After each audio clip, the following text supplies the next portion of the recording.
that one can figure out with their aql on their own that has that starting point. No, it's something that is rooted in the tradition, in the literal tradition of Islam.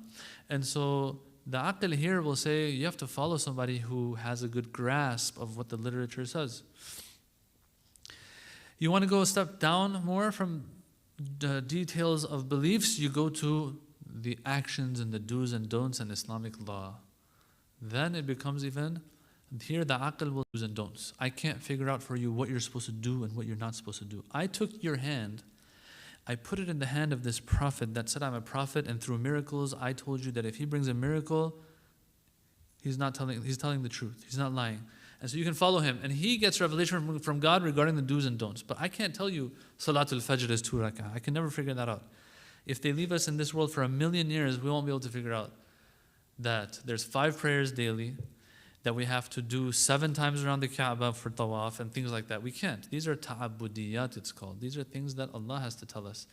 Otherwise, we won't know. Through revelation, He will tell us. So, when it comes to usul ad-din, the aql plays a very, very pivotal role. When it comes to furu' ad-din, fiqh, these kinds of things, all of a sudden the same aql says, I understand that I'm not supposed to understand. I can't understand anything from here on. Get help from revelation. Okay? So that's aql. Aql plays a very pivotal role in at least some things. Now, some have taken it a step further and they've said, okay, not only does it help us in usul ad-din, it can also be one of the sources of Islamic law. So here some people are like, what are you talking about? Wasn't it something that we all agreed on? That aql cannot help us when it comes to fiqh. Now you're saying aql is one of the sources of Islamic law and fiqh. How does that work? We'll get to that later, okay? But I just wanted to show you the contrast between these two, usul ad-din versus fiqh. Okay. Has aql been accepted by all Shi'i jurists as a source of law? No. Inshallah, in our next session, we'll talk about that the akhbaris, for example, and some others maybe, they don't agree with this idea of aql being one of the 4 main sources of Islamic law. And those who believe that aql is a source of Islamic law, they say those of you who are against it, you've misunderstood what is meant. Otherwise, we agree with you. The aql that you're talking about is not binding, is not hujjah. We agree with you. But the aql we're talking about is something else, which is very simple actually. And you'll see in a little bit what I'm talking about here. So, what is meant by aql in the context of fiqh and ijtihad then? Well, are the slides working? No? So look on your phones, inshallah. What is meant by a dalil aqli in the context of fiqh and ijtihad? Okay, what is meant by it then? Those of you who say that it is a source of law, first of all, they'll tell you, look, it's not like we have a clear-cut definition for it. Although we do know that it can be used, and everyone agrees on the different cases it's used for. But all in all, if you want a definition, as if it's in the Quran or in Hadith, we don't have a definition like that. But some of the later scholars, like Shahid Sadr, like Muzaffar, these are all from the last, Shahid Sadr is pretty much contemporary. Muzaffar is a little bit before him, in the last 50 years. What does Muzaffar say? He says, this is how I'll define it. I'll say in a dalil aqli, okay, which means an intellectual argument and proof for Islamic law. What is it constituted of? He says, every judgment of the intellect that gives us certainty. You see, that's important, certainty. Keep that in mind. Regarding the Islamic ruling, every judgment of the intellect. So my mind will tell me something, and I'm 100% sure Islamic Sharia will say the same thing. And I'll give you examples as we move forward. Please note, it said the intellect gives, not my intellect. Right? And if it's my intellect that's judging, my intellect, not because it's my intellect. My intellect as one of the many intellects out there that I'm sure every other intellect will also agree with. Okay? So as you can see, we're narrowing things down a lot here. What does, he says, or any statement used to reach absolute certainty regarding an Islamic ruling. Where does this statement come from that you're going to use to get to an Islamic ruling? He says that statement will come from the intellect, from the aql. Okay? What is Shahid Sadr? Here's a different definition. He says, any statement the intellect reaches or comprehends that an Islamic ruling can be derived from, very similar to what Mudaffar says. Before I get into, the whole process and explaining what is meant and giving you examples and all of that, I do want to, on this side, talk about these types of aql, okay? Before we get into details and examples. We have two types of aql, they'll say. Not that each of us has two brains, two minds. No, we have one mind, but that which our mind comprehends can be of one of two types. And so they'll say we have two types of aql, but in reality, it is the ma'qul, that which is understood, which is of two types actually. That which we are conceiving, perceiving, that which we are understanding and comprehending can be one of two types in reality. So we have aql amali and we have aql nadari. By the way, in the parentheses you see that it says the aql, not my aql, once again, okay? I have to keep repeating that because I'll give you some cases where people have made this mistake of using their aql instead of the aql. But anyway, aql amali, the practical aql. Practical aql meaning what? Meaning that which my mind understands that one should do or one should not do. Without the help of revelation, without the help of a prophet, imam or anything like that. Just me on my own as a person who has aql. I can understand that this is something good or this is something bad. Okay? And one might argue that even in the Quran, Allah has kind of alluded to this when He says, فَأَلْهَمَهَا فُجُورَهَا وَتَقْوَاهَا, that Allah has inspired us with an understanding of some of the good and bad out there. Fujur and taqwa, both of these. All right, this aql amali we'll talk about later.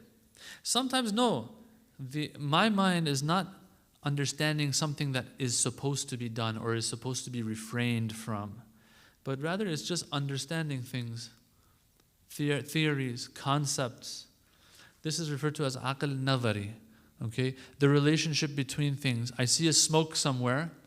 My mind says there must be a fire. Well, did you see the fire? No. Then who told you there is a fire? My aql told me. How'd your aql tell you? So my aql understands that every cause, every effect that's out there will have its own cause. And if I see smoke, I know that's the effect of fire. So what can I deduce from that? There's a fire.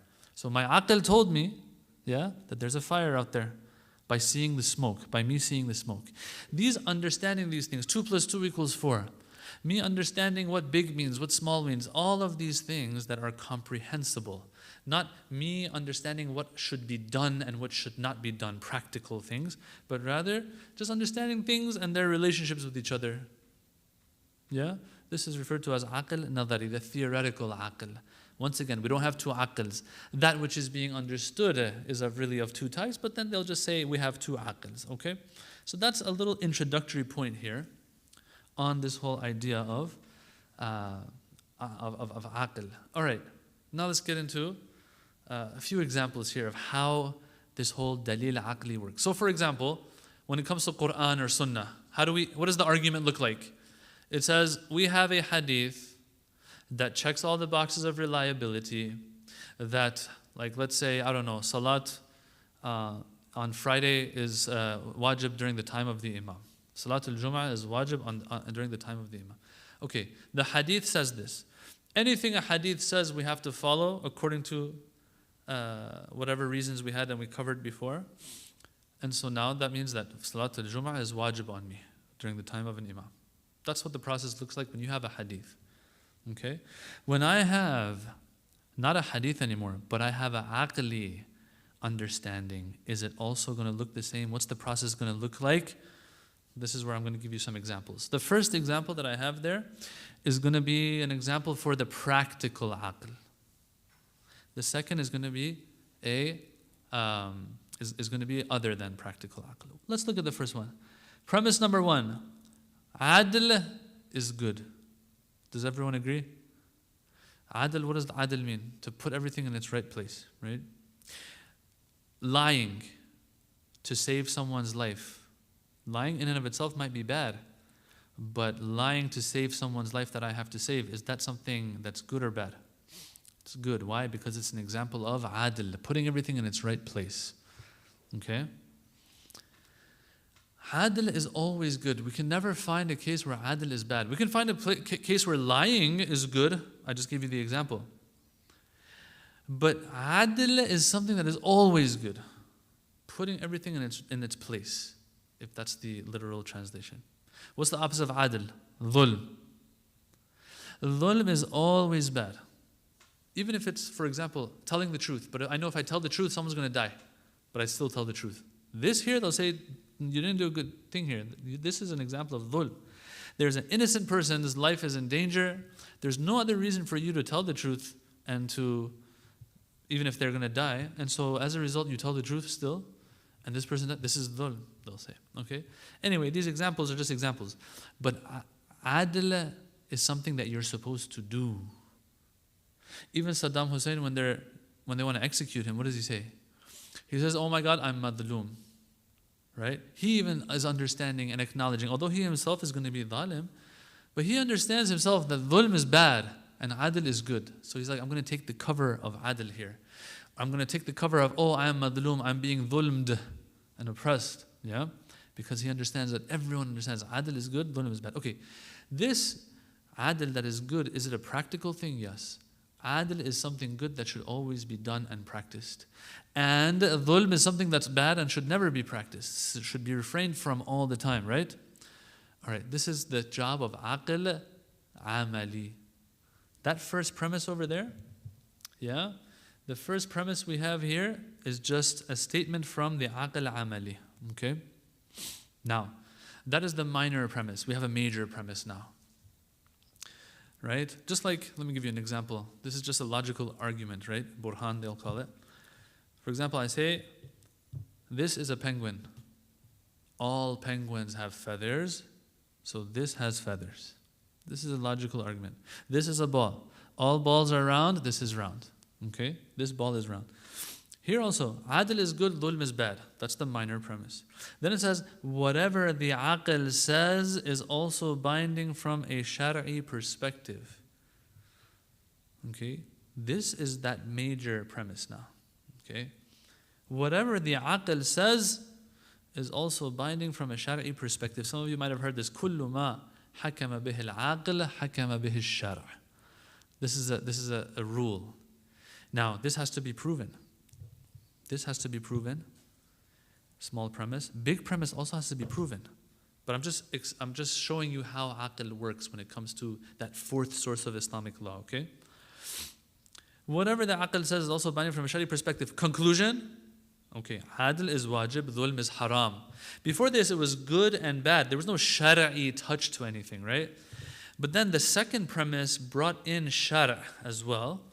Conclusion, aql says that adl is wajib and dhulm is haram. Now, who says this is even binding on me? That's a whole discussion that they will have in the books of usul. That who says this aql is hujjah? But remember, we talked about certainty, right? And so that's usually what they'll say. They'll say, look, this is something that is absolutely certain. We're 100% sure about this. Is there any aql and intellect in the world, unless someone's been like hurting themselves or doing something to themselves? Otherwise, this is an aqli matter that everyone who has a sound aql believes in. Do you agree or disagree? That adl is good, dhulm is bad. Okay? Now, this was an example of aql amali. There's also aql nadari that we will have. Okay?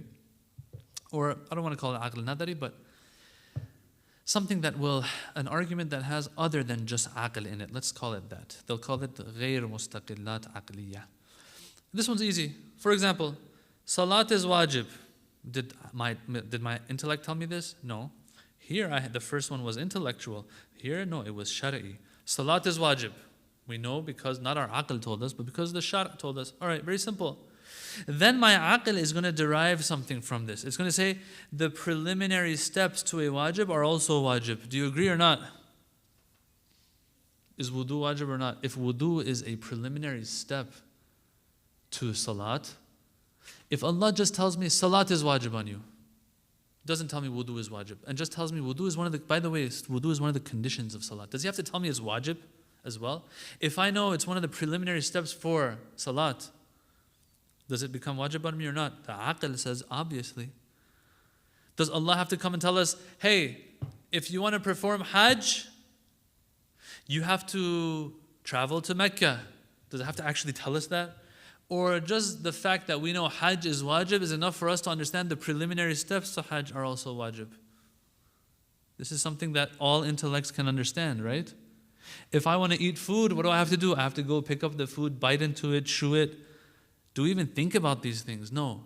You see, you get this feeling that aql, when they say aql is one of the 4 sources of Islamic law, in reality, we think that, just like we have hadiths, that we have hundreds of hadith that come with rulings for us, that aql will have hundreds of rulings. What are we talking about here? We're talking about things that children can understand even.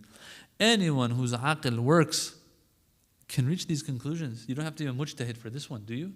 No. Now, once, as I said, the conclusion is drawn from each of these arguments, okay?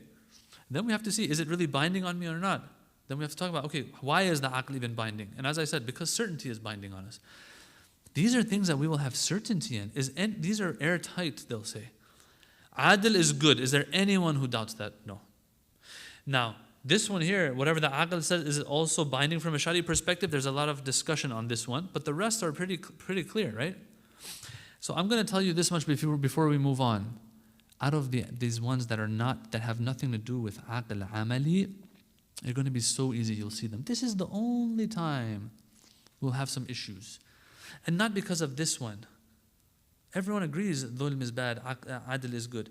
Because of this one, there's some discussion. Okay? I don't want to get into the discussions. I'm just showing you, let me tell you what I'm after in all of this. What I'm after in all of this is to just show that the scope of the aql being used in Islamic Sharia, sheer aql, is very limited, because this is where some people really attack the usulis, those who believe in ijtihad, and say, you guys are going against the imams. We'll talk about this in our next session. By saying that aql is one of the 4.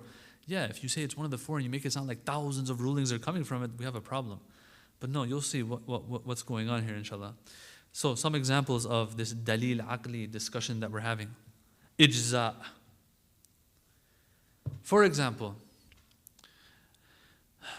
I am going through the ahadith, okay?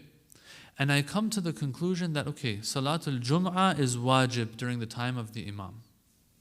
Or let's change the example. I come to the conclusion that lobster is halal. Okay?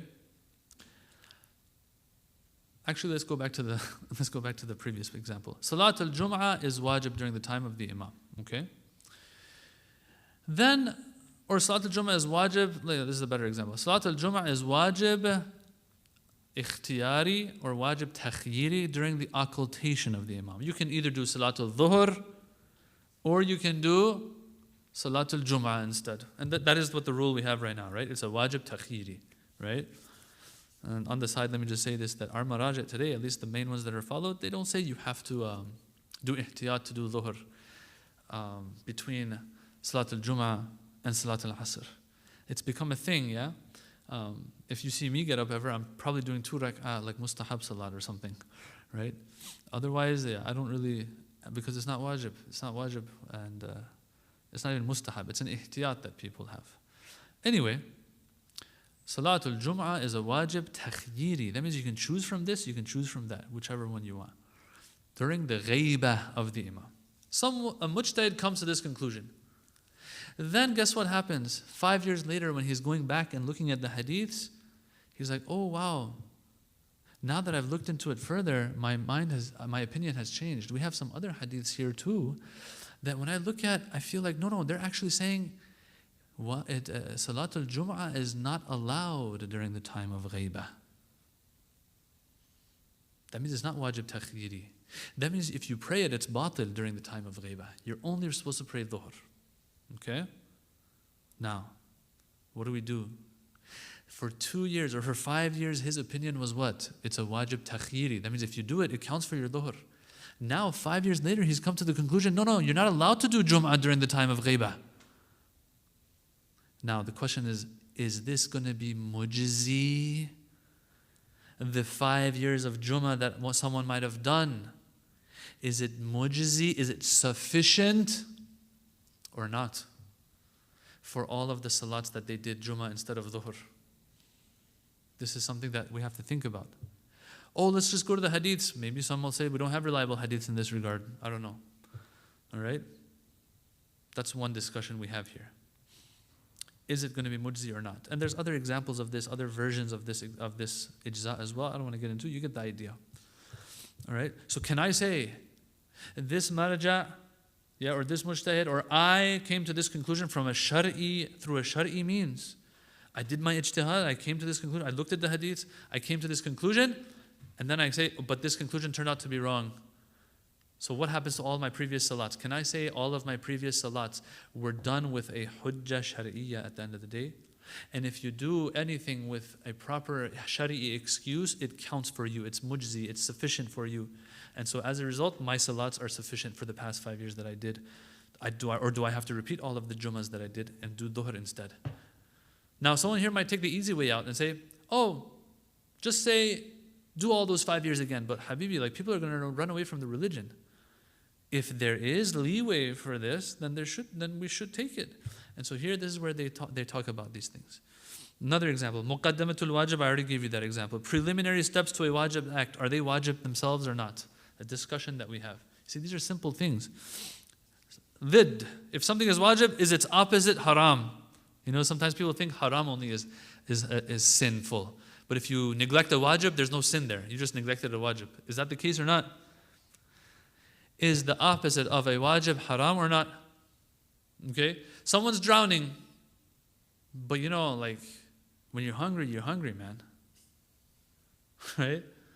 So, if someone's drowning and I have to save their life, but I'm hungry, if I go and eat a sandwich and let that person drown, is that eating sandwich an example of haram or not? Because it was wajib to save that person.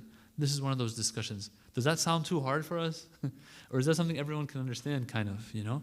Next one, ijtima' al-amr wa nahi. Can one thing be haram and wajib at the same time? Someone might say, obviously not.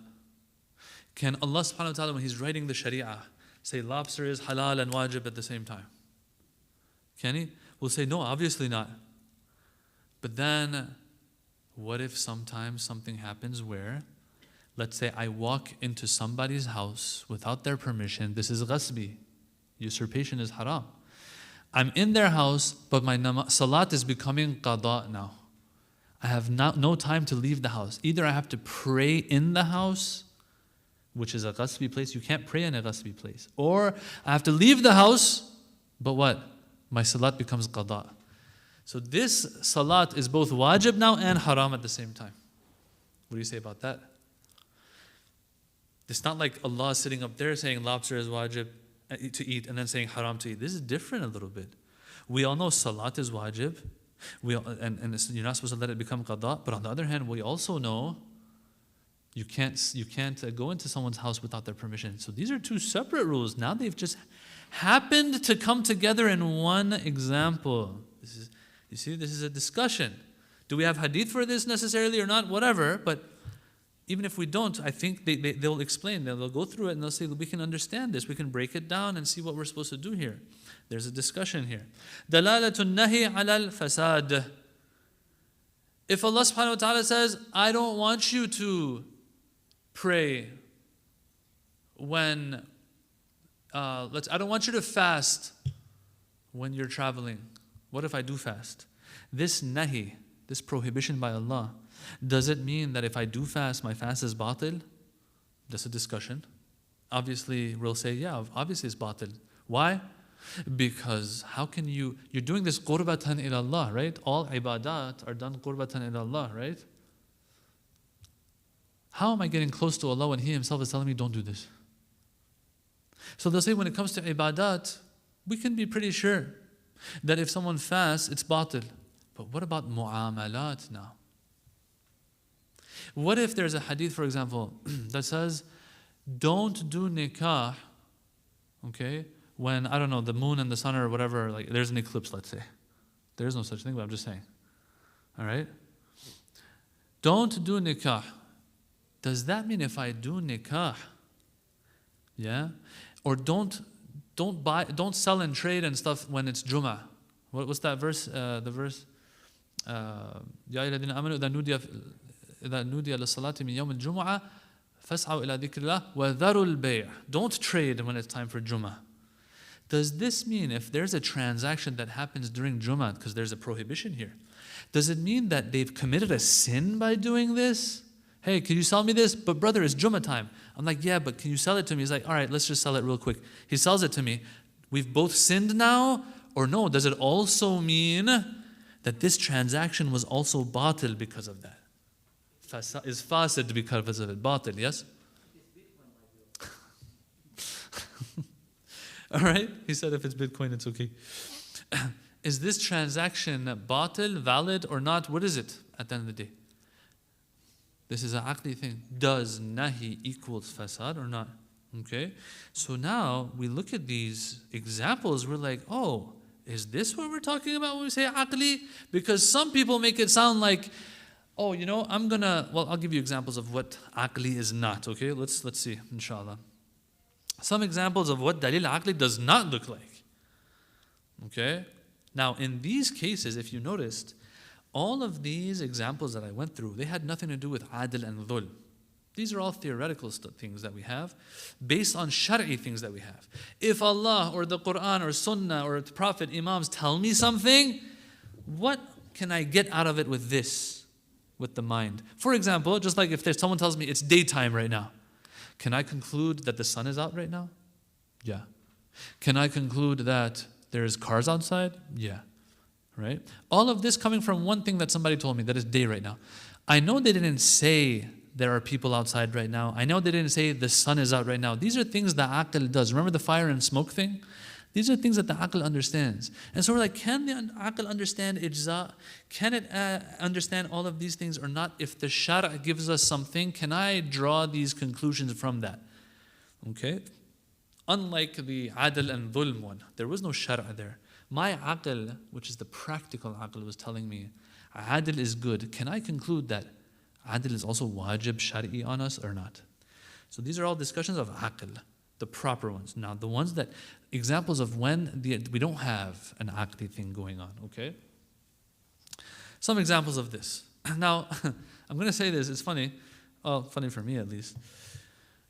Sad or happy, I don't know. Should we be happy or should we cry about it? Well, anyway, one of these famous lecturers that, sometimes, they haven't gotten the proper training, and so, but they know the istilahat and the terminologies that are out there, and so they'll throw them around a lot in their talk. But this person hasn't been there for more than a year and a half, 2 years maybe, in the hawza, and even then they were traveling a lot. So you know that they haven't really gone through these discussions. I'm telling you, there's a lot of discussions. The main ones are Shaykh Sadr and Muzaffar. They've done a very good job in breaking things down. And inshallah, in our next session, I'll give you the whole breakdown of this whole evolution of this aql thing, okay? How it got into this whole picture. But anyway, the person has these istilahat and throws them around. But then what they're doing is actually what those they call out do of qiyas and other things. So examples I'm going to give you now. The guy actually did this once. He was talking about a controversial issue regarding Islamic law, one of the things that we have. We don't have it anymore, it was in the past. And saying that this doesn't make sense. This doesn't make sense at all. This, in reality, is something else that's a very bad thing. He was categorizing it as something bad, although Islam hasn't said that. But his reason was aql. He said, and we have dalil aqli for this. What's your dalil aqli? He says, because my aql tells me this doesn't make sense. Obviously, Islam's not going to say this. Relax. This is different than what we talked about here. These were very basic things that every aql can understand. At least that's the assumption. But here, it's a little different. For example, someone says, and I've had this before come up with me actually, when I was going through the ahkam and rulings of Salat al-Jama'ah. People were a little upset. I'll tell you what I mean by that. But let's go through this. Premise number 1, Jama'at Salat is mustahab, mashallah. Premise number 2, the more we facilitate mustahab actions, the better. Who says that? The aql says that. If mustahab means you get closer to God, the more mustahab, the better. Very good. No problem here. Conclusion, the more we facilitate Jama'at Salat, even when conditions of imam or distance are not met, the better. And so these people were arguing with me. Why is it that we have to ascertain the one we're praying behind is an adil person? Why is it that in this center, that is a very small center that we have in like such and such city, and it's hard for us to all pray in jama'ah, you're telling us that because there's different floors and there's no, you can't see through any of the floors, that we can't pray in different floors, and we want to pray jama'ah. Another example of this, by the way, just crossed my mind right now, Eid Salat. Isn't it better to have one Eid Salat? Yeah? Unity is good. Okay? If we all pray Eid Salat together, that is unity. So, praying Eid Salat, all of us together, even if our marja says something else, is good. You see this? Well, how'd you get to this? My aql. This first one was shar'i. I add to it the aqli premise, and I come to this conclusion. So these people were actually pushing me to say, okay then, in this case, you can pray jama'ah. No, you can't. I'm sorry. Brother, we walk into a place, there's a guy that we don't know and he's praying. I want to pray behind him. Isn't jama'ah better? Let's just let it. I'm like, bro, the condition isn't there. You don't know this person. You have to ascertain from in one way or another that this person is adil, then you can pray behind them. If you haven't ascertained that because you don't know them, you can't pray behind them. I'm sorry. Unless there's like a whole bunch of people that you know, or people that won't pray just behind anybody, and they're praying behind somebody that you don't know, and from that you become sure, okay, this person must be adil. These are the conditions. I'm sorry. But you see, this right here, this argument, sounded pretty sound until this part, the conclusion came. Why? Because the person took this jama'at salat to mean praying together, not praying in a jama'at that Allah wants us to, that meets all the conditions. And so now they're like, oh, let's all just all pray together. Another example, someone will say, in this day and age, hijab is not in line with the intellect. Who tells you? My aql tells me. And this is the example that guy had. It wasn't about hijab, it was something else, but this is what it looked like. He was like, this doesn't make sense today. It's not in line with the aql. It doesn't make sense. It doesn't make sense to you and 100 other people in the West, or it doesn't make sense from an aqli, sheer aqli perspective everywhere. This is not something everyone will agree with necessarily. The same way people before, they would say fasting is not good, it might be harmful. Now everyone says intermittent fasting. The same way in the past, everyone would say alcohol, a little bit of it is fine, it's good for you actually. Now I'm seeing left and right, they're coming out with this. People that have nothing to do with Islam, they're like, even a little bit of it messes with the front lobes of the brain. I don't drink at all, they say. At all. And one by one, they're putting it aside. It's a trend now, slowly. All right? So what do you mean all intellects agree? Your intellect that is under the influence of a lot of social constructs might say something like that. In this day and age, it's not in line with the intellect. If something isn't in line with the aql and intellect, Islam will not say it. That's the kubra, the major premise, which is also aqli. Conclusion, who says it's hijab? Someone might have other reasons to believe hijab is not wajib. They'll say the hadith, I don't get it from, I don't think the hadith is saying it's wajib. Someone might say, I don't think the Quran is saying it's wajib. That's a different story. But just to use an aqli thing and then say it in your lecture and then say, we have one of the adilla arba'a, one of the 4 sources of Islamic law is aql, that's not aql, brother. What else we got? Gold has been proven not to be good for men. Anything that isn't good for you is haram from a Shari'i perspective. So gold is haram for men. Just because it's not good for you doesn't mean it's haram. Yeah, we have hadiths that tell us it's haram. And we don't know exactly why those hadiths tell us, but we're submitted. That's a different reason. But to just come from it from an aqli perspective, okay, scientifically, yes, we have something like this maybe. But is that the reason necessarily for the ruling that the hadith tell us? So sometimes people get all scientific and, it's good for you to do this, good for you to do that. We're not going to go into that. We're going to say what the hadiths and the Quran tell us. That's why. And if we can understand why, understand why. If we don't understand why, then we don't understand why. We're not sure. All of these are examples of dhanni aql. These ones that I gave you, dhann, the most they give you is speculation and conjecture. It's not 100% certainty. That's the difference. While here, for example, here it's 100%. Salat is wajib. Allah says salat is wajib on you. Hajj is wajib on you. Say, oh Allah, Hajj was wajib on me, but I was living in Texas. And you didn't tell me it's wajib to travel to Mecca and then do Hajj, which is wajib on me. Like the angels will beat you up in the akhirah, man. We gave you this to understand that if something becomes wajib, you take the steps. No pun intended here. You take the steps to Hajj. Okay? That's 100%. Here, though, these things, these are not 100%. In these, some of them might be 100%, like Jamaat Salat is mustahab. Yeah, that's 100%. The more mustahab, the better. Facilitation, yeah, that's 100%. But then the conclusion you draw was not 100%. Here, this one, just the first premise isn't 100%. When one premise is not 100% even, it ruins the whole argument. Okay? Anyway, and so because they are only dhanni, not yaqini, they fall under the likes of qiyas, istihsan, istislah, or just any other mughalatat and fallacies that we have in logic. That's what they really are. And so we're calling out the other schools of thought because they rely on these things, because they don't give us yaqeen, and then you yourself are doing the same thing, calling it aqli, but it's not giving you yaqeen. Yeah. So the aql and intellect is meant. The universal mathematical type of aql that everyone enjoys. Not my aql, your aql, the subjective aql that is under the influence of a lot of things. All right. Having said all of that, now we get a feel of what this aql is all about. So we're like, wow, okay, so it's not something that is used often. The answer is yes, it's not used often. Look what Ayatul Akhui says. He says, without a doubt, Islamic rulings are based on actual good and bad. We've talked about this before. Maslaha, mafsada, right? They aren't just made up randomly. No, they're actual good and bad that Islamic rules are based on. The only problem is that our limited minds cannot identify all the actual good and bad in things. And as the hadith says, verily the religion of God cannot be reached by the mere intellects. Okay? We can't figure out Fajr is 2 rak'ah. We can't figure out 7 times around the Kaaba. We can't figure that out. So he says, this is why we have no choice but to resort and submit to what we can hear or read of the Islamic sources, from the Islamic sources, namely the Quran and Sunnah. He only names these two. He doesn't say ijma' next to it. Because he knows ijma' falls under the same Sunnah. Of course, the intellect can sometimes comprehend clear and self-evident matters, daruri matters, in which there is no doubt, such as adl being good. Everyone understands adl is good.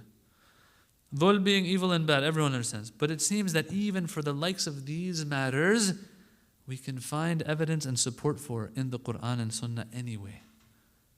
So he's basically saying, aql doesn't even have any cases where it's the only thing that we can use. No. Aql is never the only thing that proves things for us. So why'd you guys even bring it in?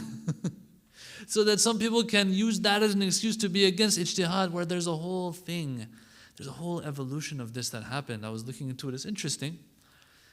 It's interesting. And what they meant by aql before was something else, and slowly it turned into this, and then they had no choice but to really narrow the scope, because they themselves know that aql can't be applied to more than this. Okay? What does Shaykh Sadr say? He says, as for dalil aqli. Now, of course, let me say this by the way. When Shaykh Sadr speaks, we listen. Shaykh Sadr was special. Very exceptional and special. As for dalil aqli, over which the mujtahids and muhaddiths, in other words, the usulis and akhbaris, have differed, over which they fought, right? Although I believe we can act upon it, that dalil aqli, that's that basic one that we talked about, but we can't even find one shari'i ruling that can only be proven through dalil aqli. In other words, if we didn't have aql, we wouldn't have been able to figure it out. No, he says. Everything that we have dalil aqli for, which isn't too much, we already have dalil naqli for, which is Quran and Sunnah. So don't worry. Anything that is proven through dalil aqli can also be proven through the Quran and Sunnah as well, he says. All right? So aql has a very narrow scope. It means sheer, universal, accepted by all aql, which really narrows down the scope of this thing. Yeah? And it can't be used as an excuse to say, oh, then ijtihad is problematic because you guys are using the aql against what the imams say. No, that's not what it is at all, actually. And so there's a lot going on. I was actually listening to something, it was like a 2-3 hour thing, and one of these guys who's against taqlid and ijtihad and all of that, he kept going back to this thing. Oh, look, you guys use aql when the Quran and hadith tells us we're not supposed to. It was so obvious this guy has not studied well. That's unfortunate. But a lot of people are listening and like, wow, look, it makes sense, it makes sense. All of these things have been answered. But anyway, there's a lot of details that obviously we skipped. Any questions before we end? All right. Walhamdulillahi Rabbil Alameen. Wassalamu alaikum wa rahmatullah. Salawat. next week, probably, I'm pretty sure we're not going to have class, okay? The week after, inshallah, which is the 23rd, I think we'll have our last session, and then we'll wrap up after that. All right, thank you very much.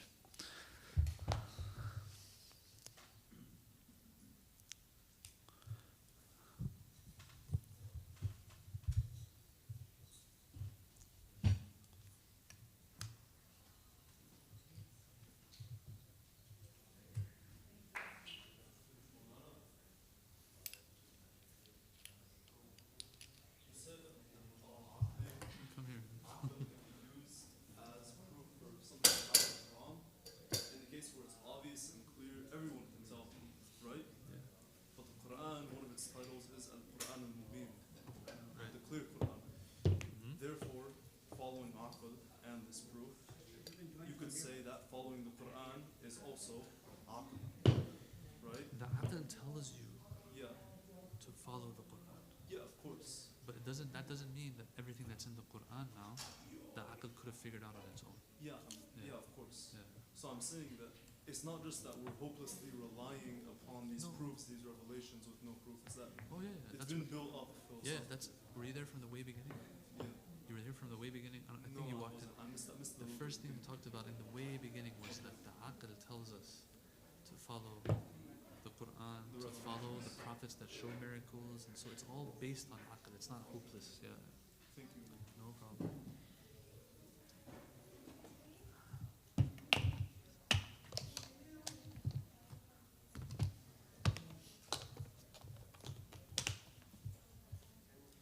Can you unplug this one too? Yeah. Very good. I have one question in the middle, but then this other thing ended up answering. Oh yeah. Okay. Yeah, man. I don't know why we did this to ourselves. Yeah,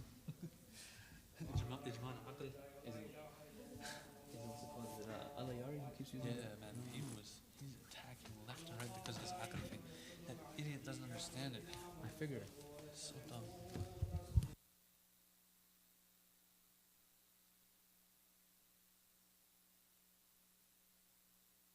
سبحان الله والحمد لله ولا إله إلا الله والله أكبر الله أكبر الله أكبر الله أكبر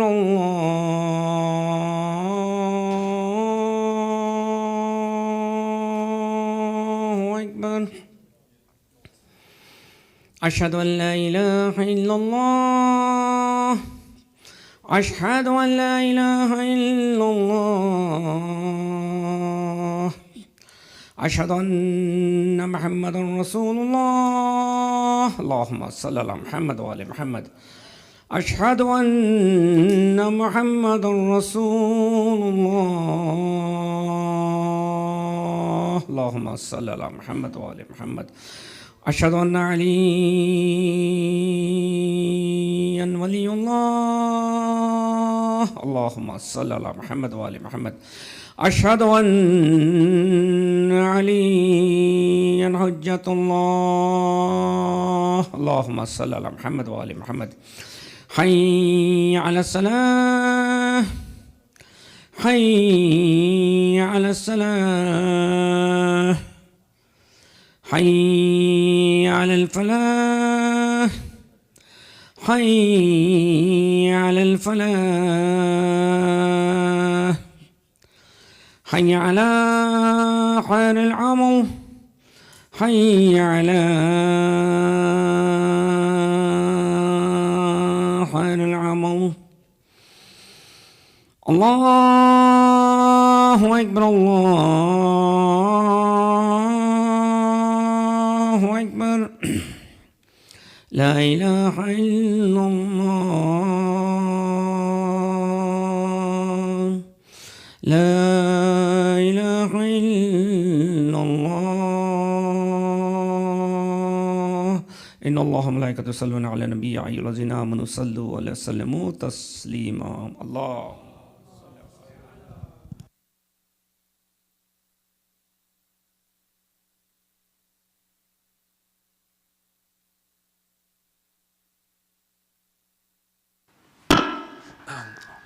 الله أكبر الله أكبر أشهد أن لا إله إلا الله أشهد أن لا إله إلا الله أشهد أن محمد رسول الله صلى الله عليه وآله أشهد أن محمد رسول الله صلى الله عليه وآله أشهد أن عليا ولي الله وأنه حجة الله صلوات الله وسلامه عليه حي على الصلاة حي على الصلاة حي على الفلاح حي على الفلاح حي على خير العمل حي على خير العمل قد قامت الصلاة قد قامت الصلاة الله أكبر الله أكبر لا إله إلا الله استغفر الله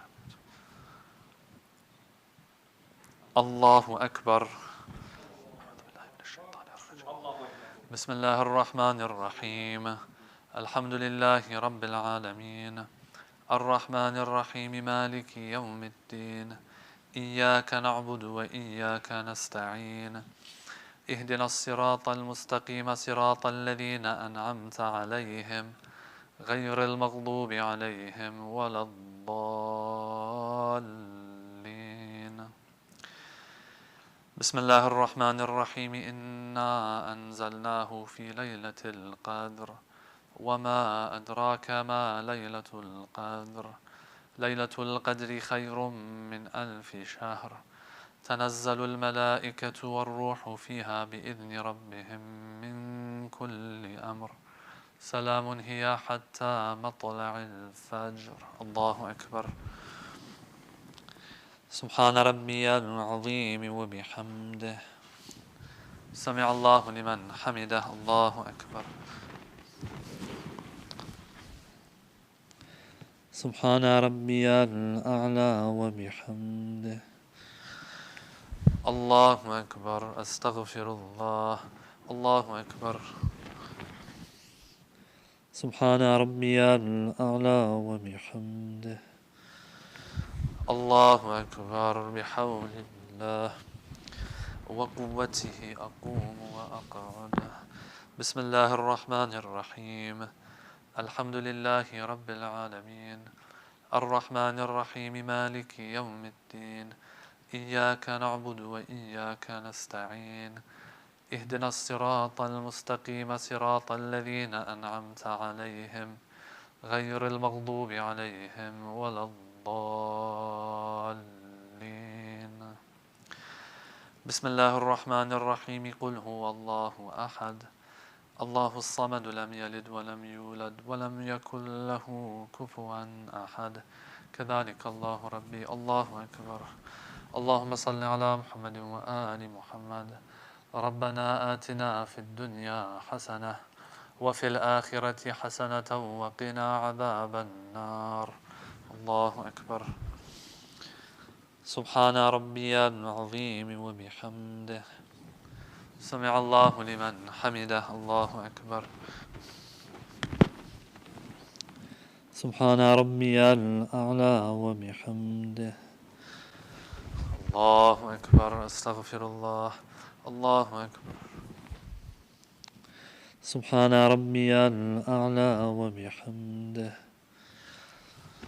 الله أكبر الحمد لله أشهد أن لا إله إلا الله وحده لا شريك له وأشهد أن محمدا عبده ورسوله اللهم صل على محمد وآل محمد بحول الله وقوته أقوم وأقعد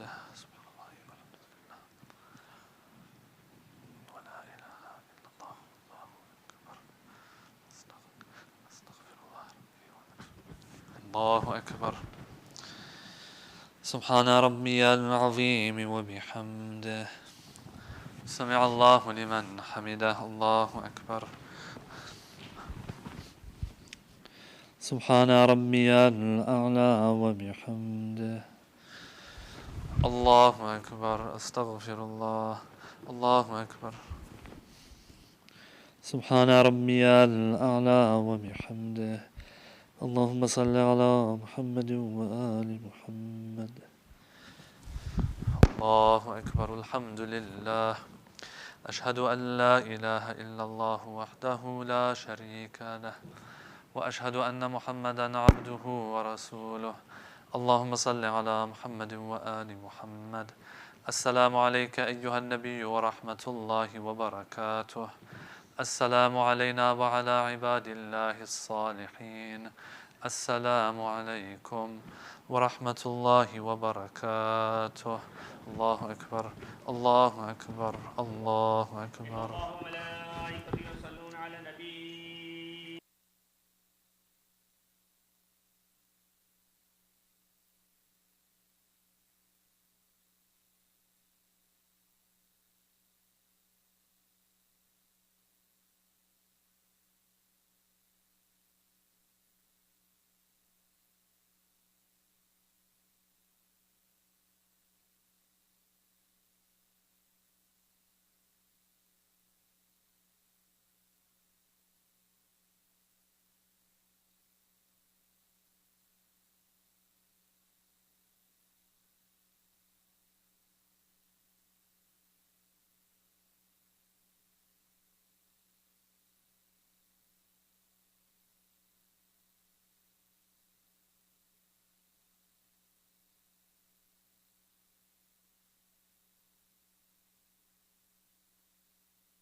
اللهم صل على محمد وآل محمد.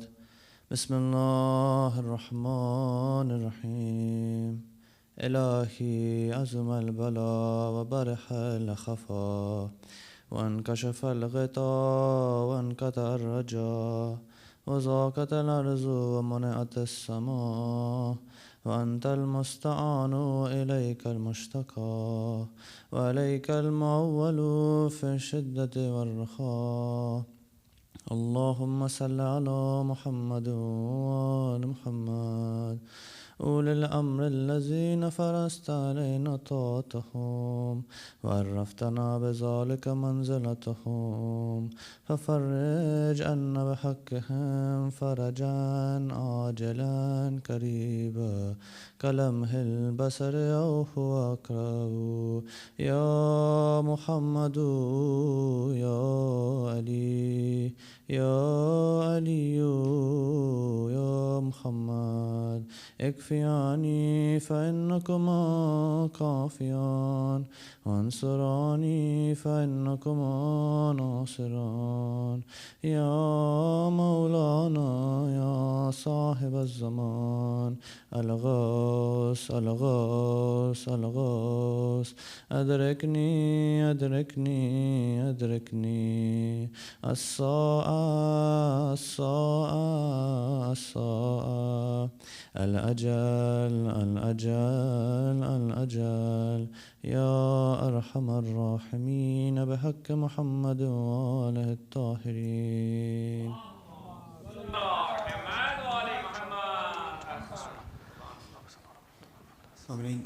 Just a quick request for the recitation of Surah Al-Fatiha for Marhuma Shirbanu Ashiqli and the Marhumin of Brother Mazhar and Sister Mehnaz Abbas and family, Marhum Khurram Raza Ali and the Marhumin of Brother Sadiq Makhrajan family, and let us also please include our own Marhumin and the Marhumin of the Ummah. Bismillahir Rahmanir Rahim. Alhamdulillah.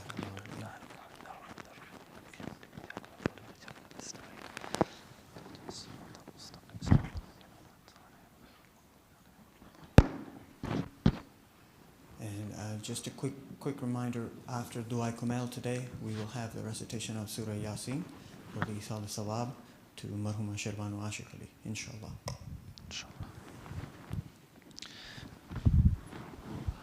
الله أكبر الله أكبر. أشهد أن لا إله إلا الله أشهد أن لا إله إلا الله أشهد أن محمد رسول الله صلى الله عليه وآله. أشهد أن محمد رسول الله صلى الله عليه وآله. أشهد أن عليا ولي الله وأنه حجة الله. حي على الصلاة حي على الصلاة حي على الفلاح حي على الفلاح حي على خير العمل حي على خير العمل قد قامت الصلاة قد قامت الصلاة الله أكبر الله أكبر لا إله إلا الله الله أكبر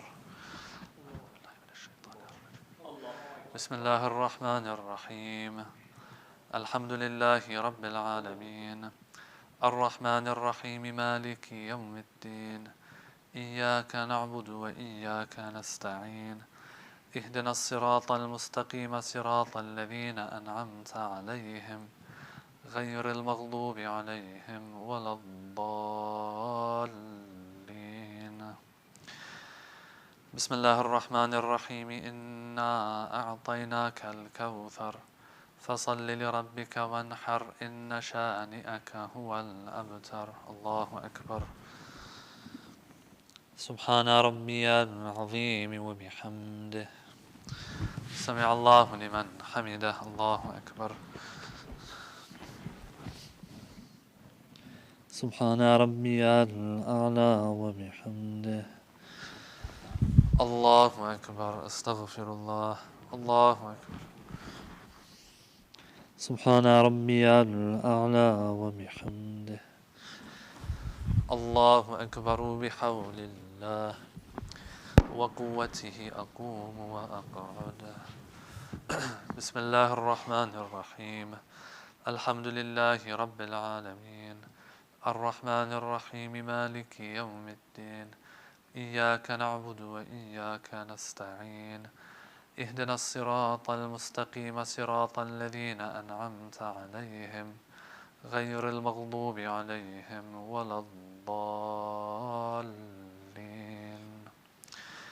بسم الله الرحمن الرحيم قل هو الله أحد الله الصمد لم يلد ولم يولد ولم يكن له كفوا أحد كذلك الله الله أكبر اللهم صل على محمد وآل محمد ربنا ظلمنا أنفسنا وإن لم تغفر لنا وترحمنا لنكونن من الخاسرين الله أكبر سبحان ربي العظيم وبحمده سمع الله لمن حمده الله أكبر سبحان ربي الأعلى وبحمده الله أكبر استغفر الله الله أكبر سبحان ربي الأعلى وبحمده الله أكبر الحمد لله أشهد أن لا إله إلا الله وحده لا شريك له وأشهد أن محمدا عبده ورسوله اللهم صل على محمد وآل محمد بحول الله وقوته أقوم وأقعد سبحان الله الحمد لله لا إله إلا الله الله أكبر أستغفر الله أكبر سبحان ربي العظيم وبحمده سمع الله لمن حمده الله أكبر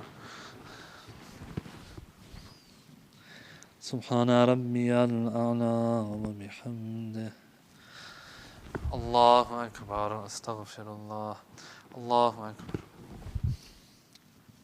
سبحان ربي الأعلى وبحمده الله أكبر بحول الله وقوته أقوم وأقعد سبحان الله والحمد لله ولا إله إلا الله والله أكبر أستغفر الله ربي وأتوب إليه الله أكبر سبحان ربي العظيم وبحمده سمع الله لمن حمده الله أكبر سبحان ربي الأعلى وبحمده الله أكبر أستغفر الله الله أكبر سبحان ربي الأعلى وبحمده. اللهم صل على محمد وآل محمد. الله أكبر. الحمد لله. أشهد أن لا إله إلا الله وحده لا شريك له، وأشهد أن محمدا عبده ورسوله. اللهم صل على محمد وآل محمد. السلام عليك أيها النبي ورحمة الله وبركاته. السلام علينا وعلى عباد الله الصالحين. السلام عليكم ورحمة الله وبركاته. الله أكبر. الله أكبر. الله أكبر. إن الله وملائكته.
اللهم صل على محمد وآل محمد. بسم الله الرحمن الرحيم. اللهم إنه ليس لي علم بموضع رزقي، وإنما أطلبه بخطرات تخطر على قلبي، فأجول في طلبه البلدان، فأنا فيما أنا طالب كالحيران، لا أدري أفي سهل هو أم في جبل، أم في أرض أم في سماء، أم في بر أم في بحر، وعلى يدي من ومن قبل من. وقد علمت أن علمه عندك وأسبابه بيدك، وأنت الذي تقسمه بلطفك وتسببه برحمتك. اللهم فصل على محمد وآله، واجعل يا رب رزقك لي واسعا، ومطلبه سهلا، ومأخذه قريبا، ولا تعنني بطلب ما لم تقدر لي فيه رزقا، فإنك غني عن عذابي، وأنا فقير إلى رحمتك. فصل على محمد وآله، وجد على عبدك بفضلك، إنك ذو فضل عظيم.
اللهم صل على محمد وآل محمد. بسم الله الرحمن الرحيم. اللهم إني أسألك برحمتك التي وسعت كل شيء وبقوتك التي كحرت بها كل شيء وخزلها كل شيء وزللها كل شيء وبجبروتك التي غلبت بها كل شيء وبعزتك التي لا يقوم له شيء وبعظمتك التي ملأت كل شيء وبسلطانك الذي على كل شيء وبوجهك الباقي بعد فناء كل شيء وبأسمائك التي ملأت أركان كل شيء وبعلمك الذي أحاط بكل شيء وبنور وجهك الذي أزاله كل شيء يا نور يا قدوس يا نور يا قدوس يا نور يا قدوس يا أول الأولين ويا آخر الآخرين. اللهم اغفر الذنوب التي تحت كل اسم. اللهم اغفر الذنوب التي تنزل النكام. اللهم اغفر الذنوب التي تغير النعم. اللهم اغفر الذنوب التي تحبس الدعاء. اللهم اغفر الذنوب التي تنزل البلاء. اللهم اغفر لكل ذنب أذنبت كل خطيئة أخطأتها. اللهم إني أتقرب إليك بذكرك وأستشفع بك إلى نفسك وأسألك بجودك أن تدنيني من قربك وأن تزاني شكرك وأن تلهمني ذكرك. اللهم إني أسألك سؤال خاضع متذلل خاشع أن تسامحني وترحمني وتجعلني باسمك راضيا قانعا وفي جميع الأحوال متواضعا. اللهم أسألك سؤال من اجتدت فاقته وأنزل بك عند الشدائد حاجته وعزم فيما عندك رغبته. اللهم عزم سلطانك على مكانك وخفي مكرك وظهر أمرك وغلب قهرك وجرت قدرتك ولا يمكن الفرار من حكومتك.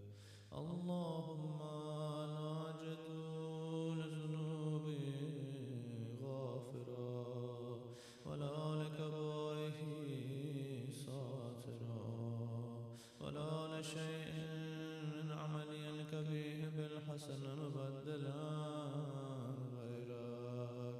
لا إله إلا أنت سبحانك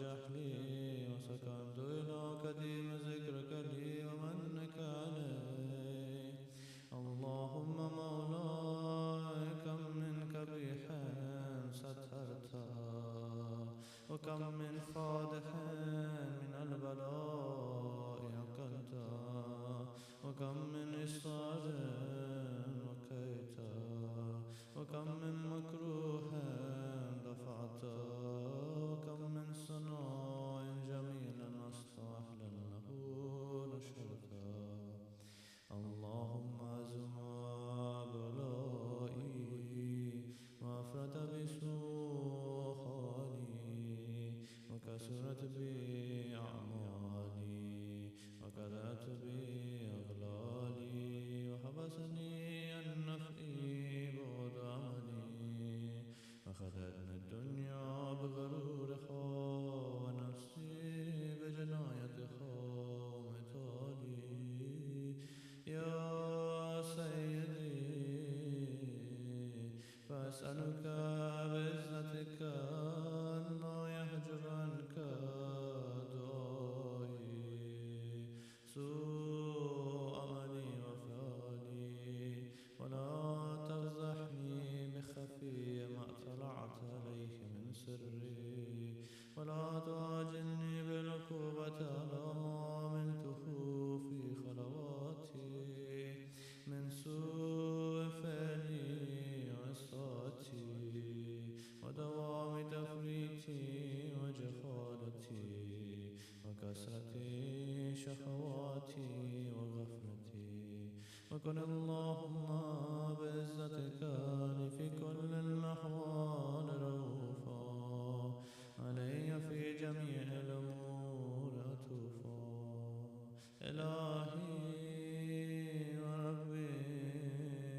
مني غيرك أسأله كشف ذري والنظر في أمري إلهي ومولاي أجريت علي حكما اتبعت فيه هوى نفسي ولم أحترس فيه من تزيين عدوي فغرني بما أحوى وأسأله على ذلك القضاء فتجاوزت بما جرى علي من ذلك بعض حدودك وخالفت بعض أوامرك فلك الحمد علي في جميع ذلك ولا حجة لي فيما جرى علي فيه قضاؤك وألزمني حكمك وبلاؤك وقد أتيتك يا إلهي بعد تقصيري وإسرافي على نفسي معتذرا نادما منكسرا مستقيما مستغفرا منيبا مكرا مذعنا معترفا لا أجد مفرا مما كان مني ولا مفزعا أتوجه إليه في أمري غير قبول عذري وإدخالك إياي في سعة من رحمتك اللهم فاقبل عذري وارحم شدة زري وفكني من شد مساكي يا رب ارحم ضعف بدني يا رب ارحم ضعف بدني يا رب ارحم ضعف بدني وركة جلدي ودكة عزمي يا من بدا خلقي وذكري وتربيتي وبري وتغذيتي هبني لابتداء كرمك وصالح برك بي يا إلهي وسيدي أتراك معذبي بنارك بعد توحيدك وبعد ما انطوى عليه قلبي من معرفتك ولهجابك لساني من ذكرك واعتقده ضميري من حبك وبعد صدق اعترافي ودعائي خاضها من ربوبيتك هيهات أنت أكرم من أن تزيع من ربيت أو تبعد من أدنيت أو تشرد من آويت أو تسلم إلى البلاء من كفيته ورحمته وليت شري يا سيدي وإلهي ومولاي أتسلط النار على وجوه خرت نظمتك ساجدا وعلى سنتك بتوحيدك صادقا وبشكرك مادحا وعلى قلوب اترفت بإلهيتك محققا وعلى زمار أحوت من العلم بك حتى صارت خاشعة وعلى جوارح سعت إلى أوطان تعبدك طائعة وأشارت باستغفارك مزنا وهكذا الظن بك ولا أخبرنا بفضلك عنك يا كريم يا رب يا كريم يا رب يا كريم يا رب وأنت تعلم ضعفي عن قليل من بلاء الدنيا وعقوباتها وما يجري فيها من المكاره على أهلها ألا أن ذلك بلاء ومكروه قليل مكسور يسير بقاء كثير مدته وكيف احتمالي لبلاء الآخرة وجليل وقوع المكاره فيها وهو بلاء تطول مدته ويدوم مقامه ولا يخفف عن أهله لأنه لا يكون إلا عن غضبك وانتقامك وسخطك وهذا ما لا تقوم له السماوات والأرض يا سيدي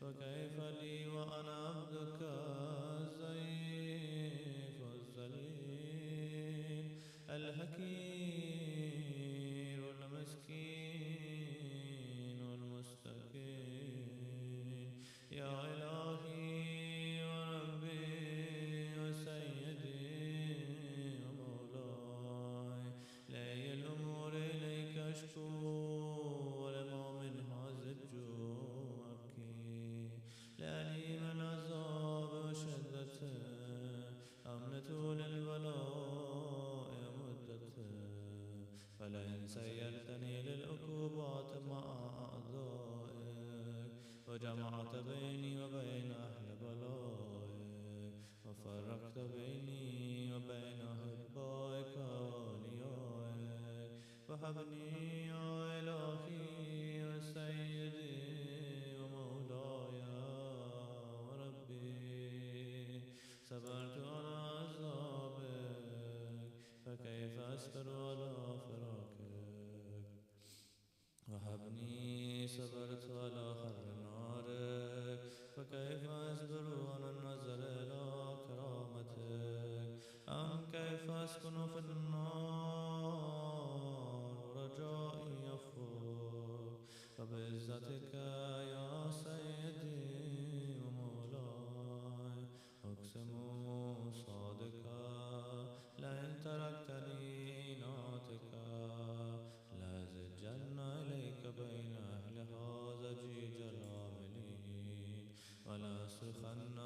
كصراخ المستصرخين ولا أبكين عليك بكاء الفاقدين ولا أنادينك أين كنت يا ولي المؤمنين يا غاية آمال العارفين يا غياث المستغيثين يا غياث المستغيثين يا غياث المستغيثين يا حبيب قلوب الصادقين ويا إله العالمين أفتراك سبحانك يا إلهي وبحمدك تسمع فيها صوت عبد مسلم سجن فيها بمخالفته وذاق طعم عذابها بمعصيته وحبس بين تباقها بجرمه وجريرته وهو يزج إليك زجيج معمل رحمتك ويناديك بلسان أهل توحيدك ويتوسل إليك بربوبيتك يا مولاي فكيف يبقى في العذاب وهو يرجو ما سلف من حلمك أم كيف تؤلمه النار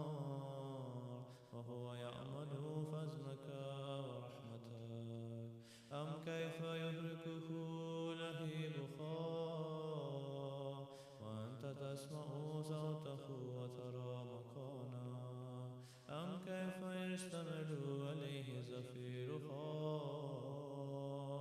وأنت تعلم ضعفا أم كيف يتكلكل بين أطباقها وأنت تعلم صدقا أم كيف تزجره زبانيتها وهو يناديك يا رب أم كيف يرجو فضلك في يدك منها فتتركه فيها هيهات ما ذلك الظن بك ولا المعروف من فضلك ولا مشبه لما آمنت به الموحدين من برك وإحسانك فباليقين أقطع لولا ما حكمت به من تعذيب جاهديك وكزيت به من إخلاد والديك أجلت النار كلها بردا وسلاما وما كان لأحد فيها مقرا ولا مقاما لكنك تقدست أسماؤك أقسمت أن تملأها من الكافرين من الجنة والناس أجمعين وأن تخلد فيها الموالدين وأن تجل صنعك قلت مبتدئا وتطولت بالأنعام متكرما أفمن كان مؤمنا كمن كان فاسقا لا يستوون إلهي يا سيدي فأسألك بالقدرة التي كترتها وبالكثية التي هتمتها وحكمتها وغلبت من عليه أجريتها أن تهب لي في هذه الليلة وفي هذه الساعة كل جرم أجرمته وكل ذنب أذنبته وكل قبيح أسررته وكل جهل عملته كتمته أو أعلنته أخفيته أو أسررته وكل سيئة أمرت بإثباتهم كرام الكاتبين الذين وكلتهم بحفظ ما يكون مني وجعلتهم شهودا علي مع جوارحي وكنت أنت الرقيب علي من ورائهم والشاهد لما خفي عنهم وبرحمتك أخفيت وبفضلك سترت وأن توفر حظي من كل خير أنزلت أو إحسان فزلت أو بر نشرت أو رزق بسطت أو ذنب تغفر أو خطأ تستر يا ربي يا ربي يا رب يا ربي يا ربي يا رب يا ربي يا ربي يا رب يا إلهي وسيدي ومولاي ومالك ركي يا من بيده ناصيتي يا عليما بضري ومسكنتي يا خبيرا بفقري وفاقتي يا ربي يا ربي يا رب يا ربي يا ربي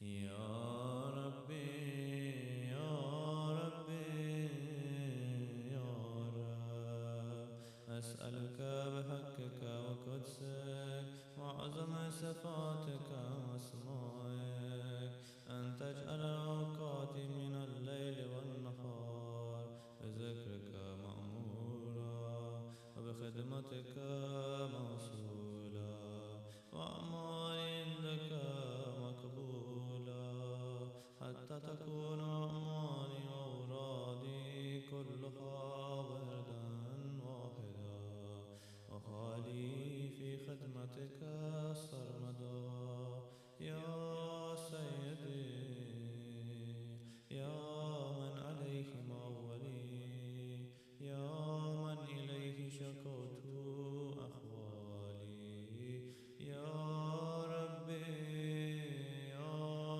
ربي يا رب يا ربي يا ربي يا رب يا ربي يا ربي يا رب كوي على خدمتك جوارحي واشدد على العزيمة جوانحي وهب لي الجد في خشيتك والدوام في اتصال بخدمتك حتى أسرح إليك في ميادين السابقين وأسرع إليك في البارزين واشتاق إلى قربك في المشتاقين ودنو منك دنو المخلصين وخافك مخافة الموقنين واجتمع في جوارك مع المؤمنين اللهم من أرادني بسوء فارده ومن كادني فكده واجعلني من أحسن عبيدك نصيبا عندك واقربهم منزلة منك وخسهم زلفة لديك فإنه لا ينال ذلك إلا بفضلك وجد لي بجودك واعطف علي بمجدك واحفظني برحمتك واجعل لساني بذكرك لهجا وقلبي بحبك متيما ومن علي بحسن جارك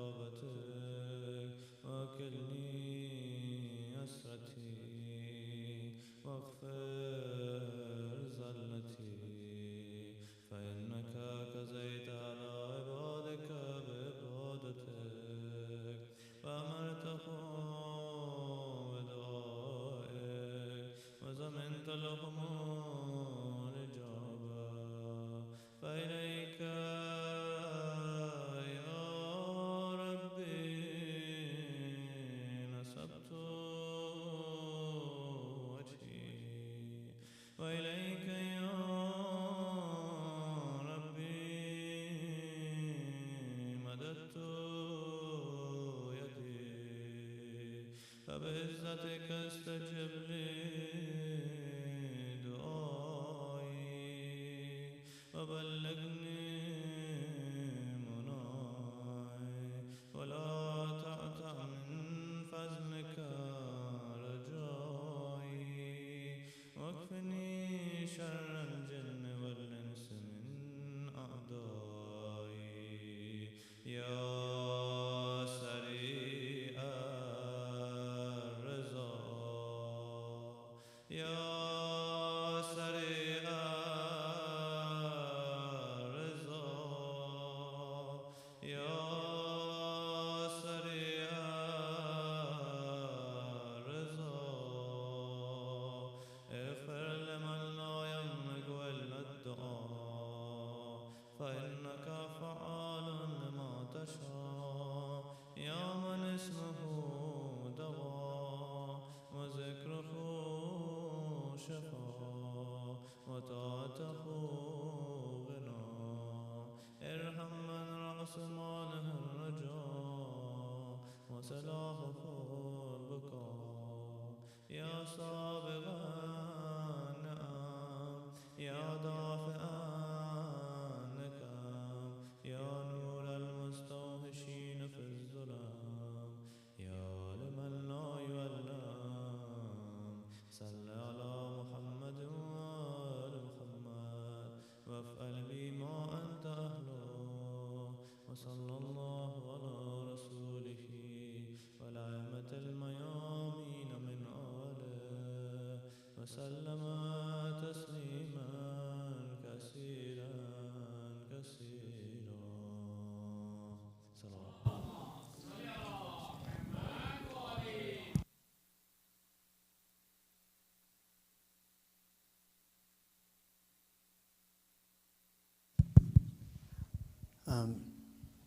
Another request for Surah Fatiha for Marhuma Shirbanu Ashiq Ali and the Marhumina brother Mazhar and sister Manaz and family, Marhuma Rabab Banu bint Haji Nanji, Marhum Khurram Raza Ali and the Marhumina brother Sadiq Makhraj and family, and let us please also include our own Marhumin and the Marhumin of the Ummah. Bismillahir Rahmanir Rahim.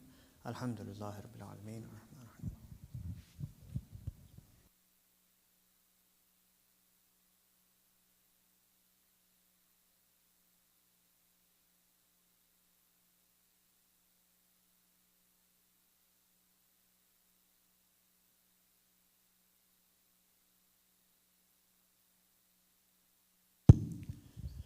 We are about to begin the recitation of Surah Yasin for the Isal Sawab of Marhuma Shirbanu Ashiq Ali.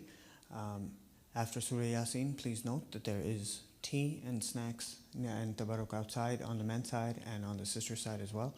Please visit the stand for that as well. We are about to start the recitation of Surah Yasin shortly. Bar Muhammad wa ali Muhammad salawat. Allahumma salli ala Muhammad.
صلوا على محمد وآل محمد.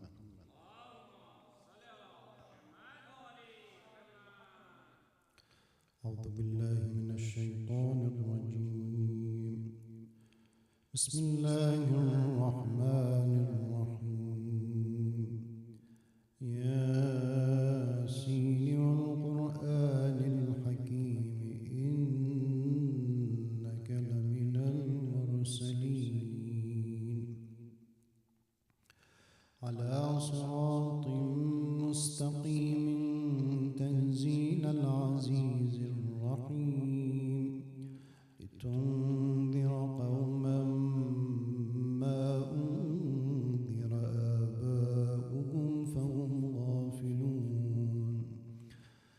لقد حق القول على أكثرهم فهم لا يؤمنون. إنا جعلنا في أعناقهم أغلالا فهي إلى الأذقان فهم مقمحون.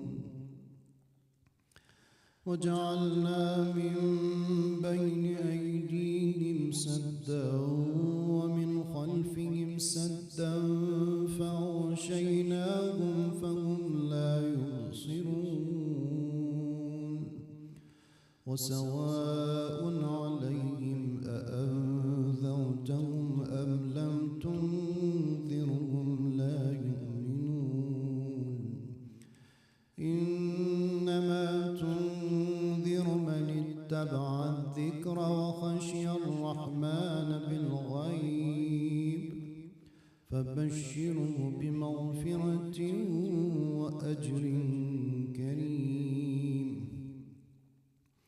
إنا نحن نحيي الموتى ونكتب ما قدموا وآثارهم وكل شيء أحصيناه في إمام مبين. واضرب لهم مثلا أصحاب القرية إذ جاءها المرسلون إذ أرسلنا إليهم اثنين فكذبوهما فعززنا بثالث فقالوا إنا إليكم مرسلون.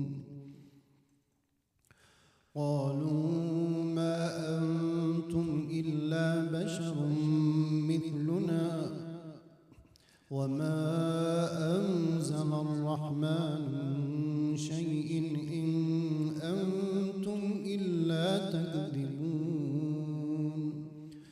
قالوا ربنا يعلم إنا إليكم لمرسلون وما علينا إلا البلاغ المبين. قالوا إنا تطيرنا بكم لئن لم تنتهوا لنرجمنكم وليمسنكم منا عذاب أليم. قالوا طائركم معكم أئن ذكرتم بل أنتم قوم مسرفون. وجاء من أقصى المدينة رجل يسعى قال يا قوم اتبعوا المرسلين اتبعوا من لا يسألكم أجرا وهم مهتدون. وما لي لا أعبد الذي فطرني وإليه ترجعون. أأتخذ من دونه آلهة إن يردني الرحمن بضر لا تغن عني شفاعتهم شيئا ولا ينقذون. إني إذا لفي ضلال مبين. إني آمنت بربكم فاسمعون.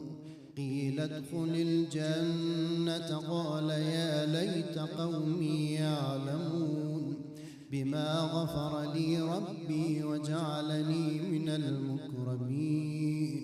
وما أنزل أرسلنا على قومه من بعده من جند من السماء وما كنا منزلين إن كانت إلا صيحة واحدة فإذا هم خامدون يا حسرة على العباد ما يأتيهم من رسول إلا كانوا به يستهزئون